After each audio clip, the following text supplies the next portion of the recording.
Actress Kelly Preston has died after a 2-year battle with breast cancer.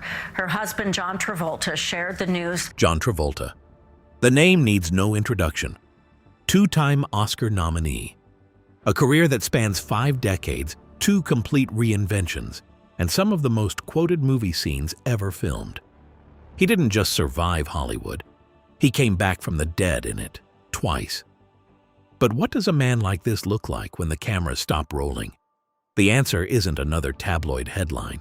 It's something far heavier than that. 3 deathbeds, 3 people he loved most, and a pattern too exact to call coincidence. From the brightest spotlights in the world to some of the quietest, loneliest grief. John Travolta's real story is nothing like the one the posters sold you. In this video, we're looking at what actually happened behind the white suit, the comebacks, and the world-famous smile. But to understand it, we need to go back to where it all started. The boy who bet everything. John Joseph Travolta was born on February 18, 1954, in Englewood, New Jersey. He was the youngest of 6 children. His father, Salvatore Travolta, once played semi-professional football before settling into a quieter life selling tires. His mother, Helen, had performed on the radio as part of a singing group before becoming a high school drama teacher. Travolta grew up in a house filled with music and theater. Acting was not a distant dream. It was the one thing that made him feel completely alive. The Travolta family was not rich by any standard, but Helen never let that get in the way of her children's dreams. She told John that talent did not care about your address. Being poor was temporary, but being ordinary was forever. At 16, Travolta dropped out of Dwight Morrow High School to chase a full-time acting career. Remarkably, his parents backed the decision completely. His mother's instruction was blunt: commit fully or do not bother at all. He moved to New York with barely a week's worth of money in his pocket. He slept on floors and auditioned for everything, handing out flyers in the cold. He toured in a production of Grease years before the film existed, playing a background character rather than the lead. He sang for small audiences who barely looked up. None of it paid much, and it wasn't glamorous, but that didn't stop him. Finally, in 1975, his persistence paid off. Welcome Back, Kotter put him in front of a national audience at 21. Almost overnight, the kid who had once gone hungry for his dream was a teen idol with his face on magazine covers across the country. And that's when he met Diana Hyland, a co-star in the TV movie The Boy in the Plastic Bubble. His first heartbreak. He was 22. She was 41. On paper, it made no sense. In real life, none of that mattered. "I have never been more in love with anyone in my life," he said years later. Not infatuation, not a fling. The real thing, arriving at the worst possible time. What John didn't know when it started was that Diana had already survived one battle with breast cancer. What neither of them knew yet was that the cancer was coming back. As Diana's condition worsened, Travolta found himself living 2 completely different lives. During this time, Travolta was also filming Saturday Night Fever. He was constantly taking time out of filming to go to the hospital and be with Diana. On March 27, 1977, Diana died in his arms. "I felt the breath go out of her," he said. He called the 10 weeks that followed the hardest of his life. The woman he had imagined building a future with was suddenly gone. No amount of fame or success could make up for that heartache. But before she passed, she told him something he carried for years afterward, that she was going, but that he still had his work ahead of him. And that is what helped him move on with life after her death. At her memorial, he wore the white suit they had bought together for a trip to Rio, which they never got to take. 3 months after Diana's death, Saturday Night Fever finished filming, and Travolta was about to become the biggest star on the planet overnight. The peak of fame. Saturday Night Fever did more than launch a career. It defined an era. Travolta negotiated himself a cut of the soundtrack's profits, a deal that quietly paid him for decades. Grease followed in 1978, grossing close to $400 million worldwide. By 1980, with Urban Cowboy, Travolta seemed untouchable.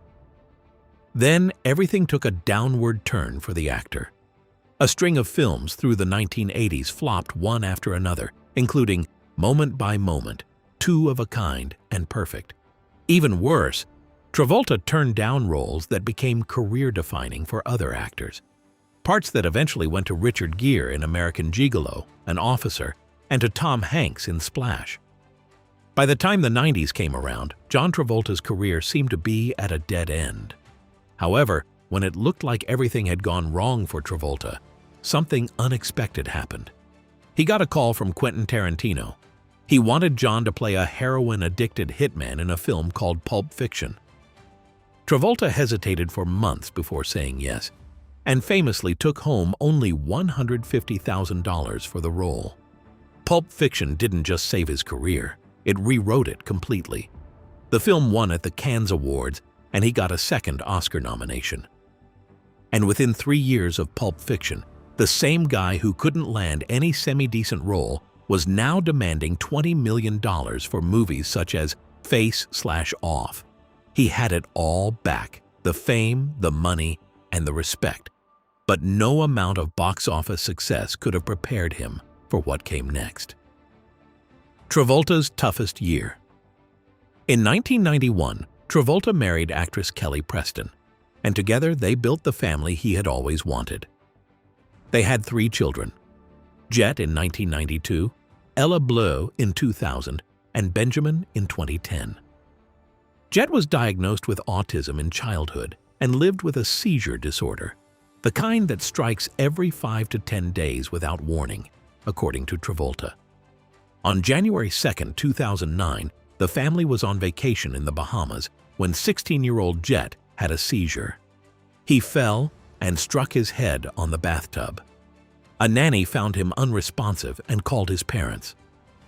"I ran downstairs with my wife to help my son," Travolta later said, describing the desperate effort to revive him when he started CPR on his own child. Jet did not survive. The family was devastated. Travolta has publicly called it the toughest thing he has ever gone through.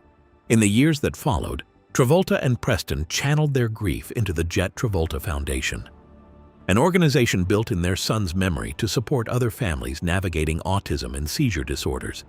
It was the kind of practical help they wished had existed when they needed it most.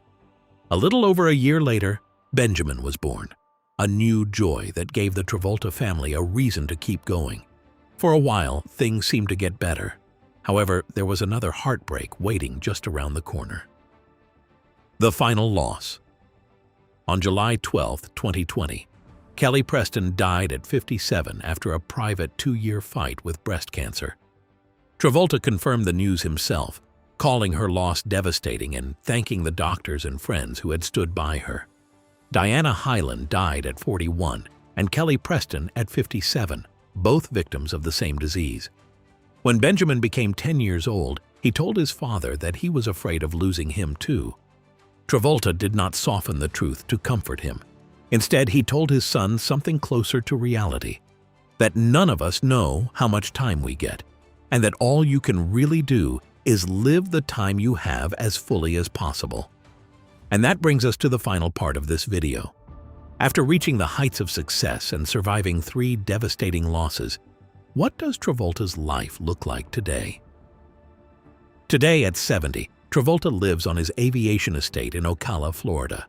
A private runway runs almost to his front door, and several aircraft sit parked outside. It is one of his lifelong passions. He is also a global goodwill ambassador for an airline and holds a real pilot's license of his own. His net worth sits at roughly $250 million, the majority of which is built from the run of films that followed Pulp Fiction and royalties that still pay him every time Saturday Night Fever gets streamed or replayed. Most of what fills his public life now is smaller, quieter, and in many ways more meaningful. Raising Ella and Benjamin and supporting the foundation built in Jet's name, and occasionally posting memories of the people he lost along the way. The biggest performances of John Travolta's life were never on a film set. It was learning to keep functioning while carrying losses that would break most people. 3 deathbeds, 3 people he loved, and somehow still standing. So after hearing this story, what do you think carried Travolta through all of these heartbreaks? Let me know your thoughts in the comments. If you like this video, please give it a thumbs up and subscribe for more amazing stories like this. We'll see you in the next one.